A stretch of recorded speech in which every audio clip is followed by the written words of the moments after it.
Welcome back, guys. Today is round two of the European Chess Championship, and I'm playing against Jan Lundin, I think is his name, from Sweden. He's a FIDE master, I think. I think he's a FIDE master, and his current rating is, I think, like 2180. Funny fact about him, I think he was the Swedish ambassador. So he's from Sweden. He was the Swedish ambassador to Serbia for many years. So he's a very successful diplomatician, I think that's the name, and also a strong chess player. So very successful person overall. And yeah, today I have the black pieces after yesterday's disappointing result. I'm trying to get some wins now, and yeah, before I went for another walk after the breakfast, I even saw a cat on the street, somewhat of a black cat. So I hope that will not be yeah, that will not influence the course of the game. But um, I think it's gonna be fine. I I just prepared for like 10 minutes, not that much. I'm just gonna play my stuff and um, be confident. That's really important, and play faster today. I'm saying this before every game, but today I will really I'm gonna really do it. I'll not just to try to do it, but I'm actually gonna do it. So this will be very important. And yeah, I just need to be confident. That's the main thing. And yeah, I'm gonna go to lunch now. It's approaching 1 p.m. now. Round starts at 3 p.m. as usual. And yeah, let's see how it goes. I'm not even playing in the first hall today. I'm playing in the second hall where my game will not even be transmitted, I think. But yeah, um, I'm already looking forward to the playing conditions there. I mean, it's not gonna be better for sure. I'm just a bit afraid that it's just gonna be worse with the small boards and the small tables. But yeah, we'll see how it will be. I'm gonna update you after the game. Just one more thing. I woke up today with already not feeling so great from a health perspective. Like it almost hurts when I'm speaking, and I have like some pain in my throat, but I'm not gonna use it as an excuse, and yeah, just still try to play play as best play the best chess possible, and gonna try to maybe I'm gonna take some medicine, and yeah, we'll see how it goes, and I will see you guys after the game. Welcome back, everyone, to the recap of round number two of the European Championship, and I won my game. It was, again, not very easy, but yeah, in the end, finally, I won, which is, of course, really important for the tournament overall. So, as I said before, I played against Jan Lundin, the former Swedish ambassador to Serbia and the current Swedish ambassador to Russia, as far as he told me. I'm not sure if he's like the main ambassador person, but he definitely works there. So he played e4, I went for c5, and he played the Alapin, which to my knowledge he didn't do that much. I only saw that he plays a lot of the closed Sicilian and also some open Sicilian as well. But yeah, he played the Alapin. I played knight f6, d5, of course, being the other move. But I think overall these positions after knight f6, e5, knight d5 lead to more of a fight. Usually these lines with e5, e takes d5, queen takes d5, they can be somewhat dry after white pushes d4.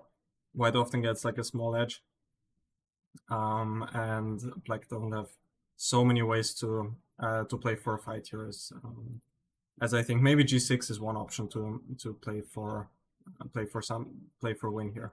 By the way, once we're already here, I also think that knight f6 is pretty interesting. I checked it some time ago, but couldn't really remember what is happening here. Often the idea is to sacrifice this pawn. For example, c4 I think is already inaccurate, because some position like this, black gets very nice compensation because the d4 square is very weak.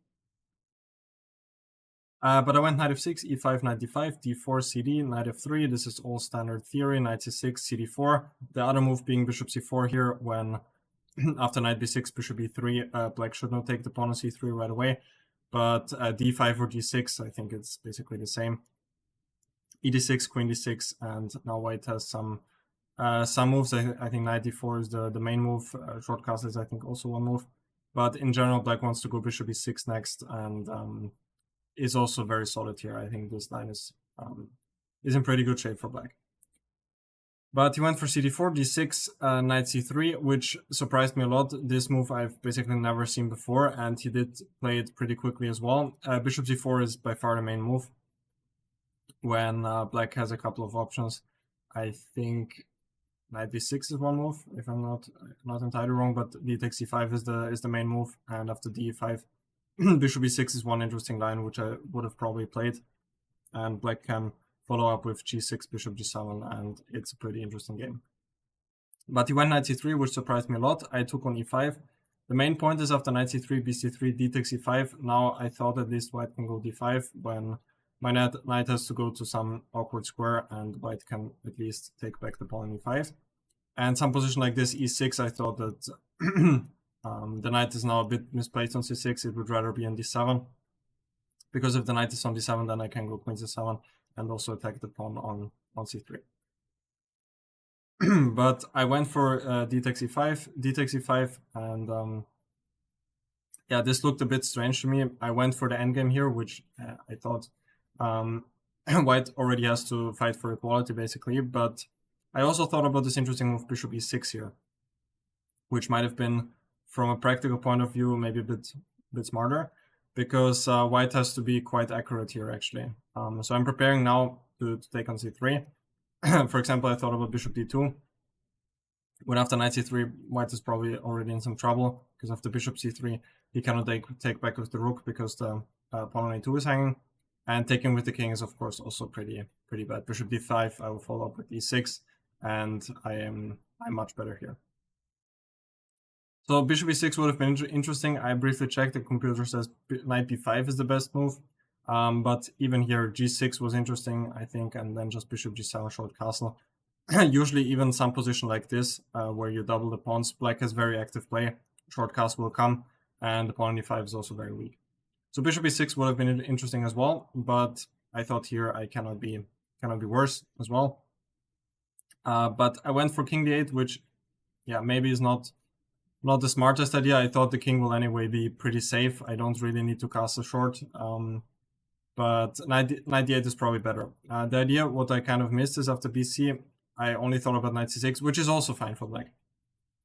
But bishop d7 is probably pretty strong. And then I will get rook c8 first, and then e6. I will just develop my king side, bishop e7 or bishop c5, short castle. And I don't even want to go knight c6 yet, probably, because whenever rook b1 comes, then the pawn on b7 is still protected, and maybe I can even go bishop c6 later on. I could also play g6, bishop g7, actually, to hit the pawn on e5 as well. So knight d8 probably a bit better. I went for king d8 with the concrete idea that I want to go bishop g4 now. But yeah, I should have probably just played it slow, something like e6 even still here. Would have probably been a bit better. But of course, objectively, bishop g4 is also fine. Yeah, now he has the issue with the knight here. I was expecting him to play knight g5 here, when I was intending to go knight takes e5. And I thought this works for me, because whenever he attacks the knight now, for example, f4, I thought I can go h6, and I'm counter-attacking the knight. And if he takes, I was calculating this position here. I thought rook h5 possibly. And after h4, f6, I was thinking about this a bit. But I thought I have to be okay here if bishop f4. I was even thinking about g5 here. And if he takes, I thought ef or gf are both at least equal for me. Maybe I'm already better here. But he played rook b1. Now I took, because now if I move the king, let's say to c7, now knight g5 is actually a bit dangerous, because now if I take then bishop f4, this pin here is not great for me to face. So I took on f3 right away and went king c7. And here we went e6, which is, I mean, there are two approaches to play the position. E6 is probably the better one, but I even thought about in the game just for white to play just f4. And at first, when I was calculating this position from afar, like from here, I thought that this should be pretty good for me, just strategically speaking. But he has the two bishops, and after something like e6, bishop e3, bishop e7, bishop g2, It's actually not so easy for me to win this probably. White has very easy moves, and he will probably just go rook d1. He also has some ideas with c4, c5, possibly opening the position. And okay, I can also play this position, but I was actually not so sure about it. I thought it's quite interesting for him to play like this as well. But he went for e6, which is probably the more human approach, trying to avoid this sort of position after f4, e6. So I went e6, sacrificing the pawn, but in return he gets this light square control. And after bishop c4, I went g6. I could have probably also went e5, but yeah, in general, I did not really care about this pawn yet, at least. And I thought if he takes bishop g7, I mean, the position is just equal, but I do have some play on these pawns. So yeah, but maybe he should have taken on e6 here, actually. He went bishop f4 check instead. Now he's forcing me to play e5, but I'm still winning a tempo here, so now I was happy to go here. Bishop d2, rook d8. I like this move because, okay, first of all, I'm controlling the d file, and the other idea is that I want to stop bishop d3, bishop d4, which is maybe not even necessary. The computer didn't even like this idea, but I thought the bishop will be very well placed on e4, looking on both sides of the board. So rook d8, bishop e2, bishop g7, and he went for h4. Again, during the game, I thought bishop d3 is a bit better. When I was intending to go rook d5, which is the best move, and after bishop e4, rook a5, this is the idea. But still, after rook b2, it's not that easy for me to do something. Maybe rook a3 with the idea of knight a5, and then maybe some knight c4 ideas later on. But yeah. He went for h4 instead, which is even better than bishop d3, which I was anticipating. And here I went rook d6, now h5, knight a5. This was the whole idea. And yeah, now his bishop is somewhat in a tough spot. I was also thinking about rook d8 first, but yeah, I was thinking about this here, bishop e3 and this idea with e4. So I'm trading my double pawn against white's pawn, but some position like this, I wasn't very convinced because his bishops are very active. And my king is also somehow weak on c7. I was thinking about something like f4 even. He can also take here and maybe go rook h7. Yeah, I did not really want to allow that much counterplay. So I went knight a5, now bishop f7. He could also go back to b3, but he wanted to force this, that he can take the pawns first. Because if he goes bishop b3 right away, then at least I have the option to maybe take on h5 or go h6.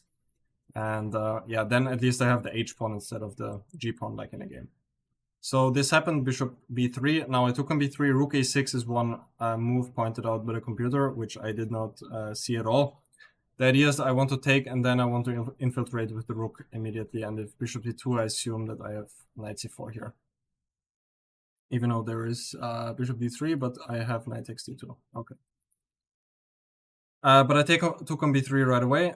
A takes b3. I thought this is logical. Rook d8, bishop e3, and now e4. I can also try to play this position, just slowly improve my position, but the pawn on g6 is just super weak, and my bishop on g7 doesn't do anything at all. So white has full compensation for being a pawn down here. So I wanted to force matters, e4. Now the point is, if he takes on e4, I will take on c3, and now probably I achieved something because I managed to exchange my doubled pawn against white's pawn on c3. And if he doesn't have anything concrete here, which I think he doesn't, then I'm just a pawn up. The point is, after rook c1, I have rook c6, and I'm defending this pin. I was even thinking about bishop f4 here, e5, and now rook c1. The point is, if now rook c6, he has rook takes c3, and I cannot take back because of bishop e5. And if ef now, I thought this is probably a draw because he will have a lot of counterplay, maybe rook h6. But yeah, this would have also been playable for me. I think what I intended to do was to go bishop f4, e5, rook c1, and now to take right away. And after rook c3, now king b6. Now at least all rooks are on the board still. And yeah, probably this is also okay for white, but at least it gets somehow complicated and I can play for white. But he played rook h7, which is a good move. ef3, king f3, rook f6. Now this was important, otherwise I can even lose here, because if I just move the bishop, he has bishop f4 and he's winning the exchange. So rook f6 check, king g4, and now I have to go back to this ugly square in f8, but at least I thought I now somewhat managed to exchange one of my bad pawns, but of course the bishop on f8 is just horrible. So the position is still around equal.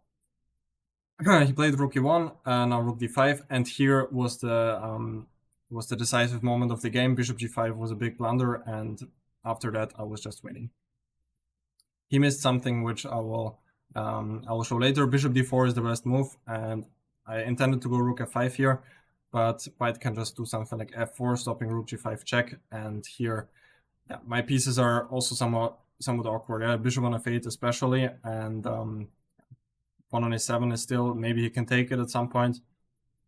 If rook h5, rook f7, I probably have to go for the repetition already, because rook hf5 he can just take, and after take rook e6, probably I already have to be somewhat careful not to lose the game, because he is regaining the pawn on g6 and the bishop on f8 is still very bad. I could also try king d7 here, but yeah, maybe now he can even take the pawn on a7, and yeah, still looks around equal, even though, no, what am I even talking about? King d7, rook f8 just picks up the bishop. So probably I have to go for the repetition here already. Yeah. What I wanted to say was king d7 here right away. This is the point, and now I'm intending to go rook h5, and he doesn't have rook e6 anymore. And let's just say he goes b4. Now he doesn't have rook f7 because I have king e8 and the rook is trapped. But now, as I said, probably he can just take the pawn on a7. This would be my assumption, and still looks like the game is heading towards a draw. But he made this terrible blunder, bishop g5, and what he missed was after rook takes f2, bishop takes e7, I have rook d7, which is important. If I take on e7, I guess it's just a draw, rook e7, and yeah, he has lots of counterplay with the rooks on the 7th rank. But after rook d7, now he's pinned, and he actually cannot really escape this pin very well. He tried king g5, rook b2 check, rook g2 check, king f6, and now a5, which is fine. There are numerous wins here, also rook g3, maybe a bit faster. So a5, now c4, rook g3 now, rook f7, and here I missed a forced win, which is actually pretty nice. I just went for this endgame here, which is also winning, but I was quite low on time, and what I missed was that this right here, after, how is it, rook f7, king f7, bishop takes e7, rook takes e7, and here I only saw to take on e7 when this position is a draw, because now after king c6, let's say b6, king c8, king c5, king c7, king b4, takes, and a draw. But what I missed here was that I can go king d6, and now he has to take, king takes, and here is just lost, let's say king f6 here, and now the king is just cut off, and I'm going in, and yeah, I guess I can do this, and yeah, I'm just winning the game, because he's a tempo down compared to the variation before. So yeah, I missed this idea with king d6, but still what I played in the game is also winning. I went for this. Again, the same with rook f3. Now this is also winning, because again, king d6, but I did not see that. So I went for rook e7, king d6, rook e6 check, king a7, and now king a6, and after rook b5, I went rook g4. More accurate, to be honest, is rook c3, which, yeah, is also, I mean, I don't know if it's more accurate, because now it allows king g6, but still a4 is winning. It doesn't matter, probably. I went rook g4, again with the same idea to break with a4. He went rook d5 check. Apparently king e7 is a better defense, but I don't see what's the big idea if I still go a4. Still looks like it's just lost. Yeah, this is also just lost. We went for rook d5, now a4, rook d6 check, but just king a7, and he went rook d5, which somehow surprised me. I thought he would go for this endgame, but after rook c4, king g6, rook a4, this is, I assume, pretty simply winning for black, because the king is just cut off. b6 is important. If b5, my king doesn't get out easily, but after b6, then king a6, and the king is just running in, and everything is winning here. Probably just rook a3, then king a4, b4, and black wins the game. But he went rook d5, I took on b3, rook b5, rook takes c4, and yeah, now I'm even keeping one pawn. He went for king g6, if rook b3, just anywhere, rook g4 or rook c6, both just winning. This rook c3 and now king a6 and b5, and here he resigned because I'm just going king a5 next, and my pawn or my pawns will just promote. So yeah, pretty happy to win the game. It was not that clean, I have to say. My opponent played pretty solidly in the opening, even though I'm a bit, yeah, not quite happy with me that I didn't manage to win a cleaner game after this move knight c3, which is not supposed to be that great, but it doesn't matter, win is a win. I have to say I'm not feeling that well. I think I already caught something, which, as you might have heard from my yesterday's recap, is not very surprising since everyone is just behaving like an animal. I have to put it like it is because there is just no hygiene standard here and everyone is coughing, and that's just how it is. But I try not to use it as an excuse. Still need to fight, still need to play the games, still need to do my best. So yeah, we'll see how it goes. Tomorrow is going to be a tougher day. I assume I'm playing someone like around 2400, maybe even more, we'll see. But yeah, thank you guys for watching. I hope you enjoyed today's recap. If you did, don't forget to leave a like and subscribe to the channel. And other than that, I will see you tomorrow. Thank you for watching.